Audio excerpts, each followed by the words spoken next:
છે મોહ નિશા સબ સોવનિહારા. જેમ આપણે સ્વપ્નમાં આનંદ લઈએ છીએ ને, સ્વપ્નમાં 1 લાખની લોટરી લાગી જાય ને આનંદ આનંદ થઈ જાય, આને ચૂકવી દઉં ને ઓલાના ચૂકવી દઉં, જાગો ત્યાં કઈ હોય. આ સંસાર આવો છે. આ એક પ્રકારની જાગૃતિ છે ને, એમાંય આ મોહ નિશા જેવો જ છે, એનાથી બીજું કાંઈ નથી. તમને એમ થાય કે આમાંથી આનંદ લઈ લઉં, આમાંથી આનંદ લઈ લઉં, પણ પદાર્થમાં આનંદ છે જ નહીં. આનંદ તો કૃષ્ણ છે, બીજી આનંદ છે ક્યાં? અને જો તમારા આનંદની અંદર તમે કૃષ્ણને ભેળવી દેશો તો આનંદ આનંદ છે. કાંઈ પણ કરો ભગવાનને ભૂલ્યા વગર ન કરો. જમવા બેસો પેલા ભગવાનને ધરાવો. જે કઈ કરો, કોઈ ઘરમાં નવી વસ્તુ લાવો તમે તો પેલા ઠાકોરજીને અર્પણ કરો. આપણું જીવન કૃષ્ણની માટેનું હોવું જોઈએ. હું બોલીશ તો કૃષ્ણ વિશે બોલીશ, હું જીવીશ તો કૃષ્ણ માટે જીવીશ. આપણું તમામ કૃષ્ણ માટે હોવું જોઈએ. દિવ્ય સંકલ્પો એ તમને કરાવશે. હવે જાગવાની જરૂર છે અને એટલા માટે જ આ ગ્રંથો છે અને વ્યાસજી આની રચના કરી છે કે જીવને જાગૃતિ મળે. કારણ બાકીના જન્મોમાં આ બધુંય છે, ખાવું પીવું ઊંઘવું સૂંઘવું બધુંય છે, પણ મનુષ્ય અવતારમાં એક વખત અવસર મળે છે કે જીવ જાગી જાય અને એનું કલ્યાણ થઈ જાય. વ્યાસજીનો એક જ અભિગમ છે, એવી દિવ્ય કથા.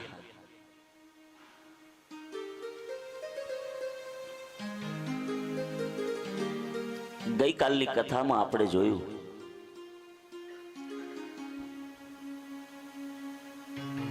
ગઈકાલની કથાની અંદર પરમાત્માની લીલા આવી અને દરેક લીલા જે આવી ને એ બધી તત્વાર્થ છે.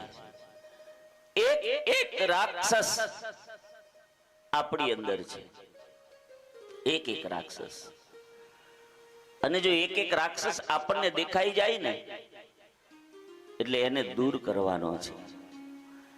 જેમ કે ચોથા દિવસે કૃષ્ણનું પ્રાગટ્ય થયું એટલે સમજો કે આપણા હૃદયમાં એક કૃષ્ણ આવ્યો. પરમાત્મા આપણા હૃદયની અંદર આવે અને ભગવાન આવ્યા. અને પછી કોણ આવ્યું હતું યાદ છે ને? મહાદેવ આવ્યા હતા. એક વખત જો અહીંયા કૃષ્ણ જન્મ થાય અને મહાદેવ એટલે વૈરાગ્ય આવે, સત્સંગથી જ્ઞાનથી આ મોહ નિશામાં સૂતેલા આપણે, આ મારું, આ મારા દીકરાઓ, આ મારો પરિવાર, આ મારું ગામ, આ બધોય મોહ છે. અને તમામ પ્રકારના મોહ એટલે વાસના. કૃષ્ણનો જન્મ થાય અને જો મહાદેવ આવે એટલે આપણા જીવનમાં વૈરાગ્ય આવે તો વાસના રૂપી પૂતના મરે, નહીતર એનું ઝેર પચાવવું બહુ અઘરું છે. મરીએ ત્યાં સુધી આપણે વાસના રે. અરે મરણ પથારીએ પડ્યા હોય અને એ દાદા હવે આખી જિંદગી શીરો ખાધો હોય અને તોય દીકરાને બોલાવે કે બેટા 15 દીથી શીરો નથી ખાધો, બનાવો ને. આપણું જીવ સંસારમાંથી મુક્ત જ નથી થતો. વાસના મારવી બહુ અઘરી છે. વાસના ત્યારે જ મરે કે જો તમે કૃષ્ણના શરણમાં જાઓ. કારણ માયા ત્યારે જ હશે જો તમે માયાધીશનું શરણ પકડશો. ત્યાં સુધી માયા જનાર નથી. જ્ઞાન થશે પણ જ્ઞાન કલ્યાણ કરવા વાળું નથી. જ્ઞાનની અનુભૂતિ કરી અને જો તમારા જીવનની અંદર એને મૂકશો, ઉતારશો, અમલ કરશો તો જ ભાગવત કલ્યાણ કરશે. બાકી આવી હજારો ભાગવત સાંભળો તોય શું? સાંભળવાથી કલ્યાણ નથી. એક એક વ્યાસજીનું આ આલેખન તો જો. પૂતના ગઈ અને સકટાસુર આવે. સકટ એટલે ગાડું. આપણે ભગવાન બાજુ જવું છે પણ એમ થાય કે મારી દીકરીના લગ્ન થઈ જાય ને પછી એનાય લગ્ન થઈ જાય. પછી એમ થાય દીકરા ન થાય, પછી કે હવે બાપુ આ દીકરાને અહીંયા દીકરો યુવાન થયો અને જો હવે એને એક લગ્ન થઈ જાય ને એટલે આપણે જવાબદારીમાંથી મુક્ત અને પછી ભગવાન જ ભજવાના છે. અરે ત્યાં સુધીમાં તુંય મુક્ત થઈ જઈશ અને પાછું ફરથી જન્મ લઈને આવીને ભટકવું પડશે. જાગી જાઓ. આ સકટાસુર, સકટ એટલે ગાડું અને સંસાર બીજો એનો મતલબ થાય છે સંસાર. આ સંસાર મુક્ત નહીં થવા દે અને તમારા જ ઘરમાંથી તમારો જ દીકરો ભગવાન ભગવાન કરે ને તોય પાછા બાપુ પાસે જાય. બાપુ આ બાવો તો નહીં થઈ જાય ને આખો દી ભગવાન ભગવાન. આપણે જાવું નથી ને કોઈને જવા દેવાય નથી.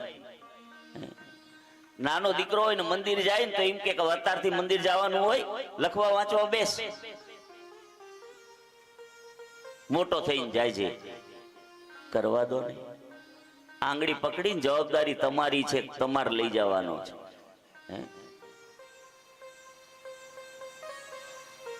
એક એક સંકલ્પ હું તમને કઈને ભૂલી જઈશ. મને એમ થાય કેટલું કહેવું અહીંથી, પણ રોજ એક એક સંકલ્પ લો છો ને, રોજ મંદિર જઈશ એવો સંકલ્પ લીધો હોય ને એટલા મન ખાલી આંગળી ઊંચી કરી દો એટલે મન થોડોક સંતોષ થાય.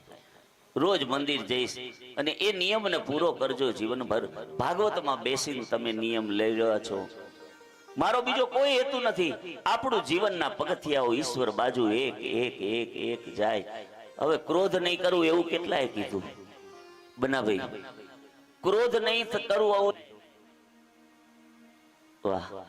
અને જો નો આવ્યો હોય ને તો આવતી ભાગવતમાં પાછા પ્રયત્ન કરજો.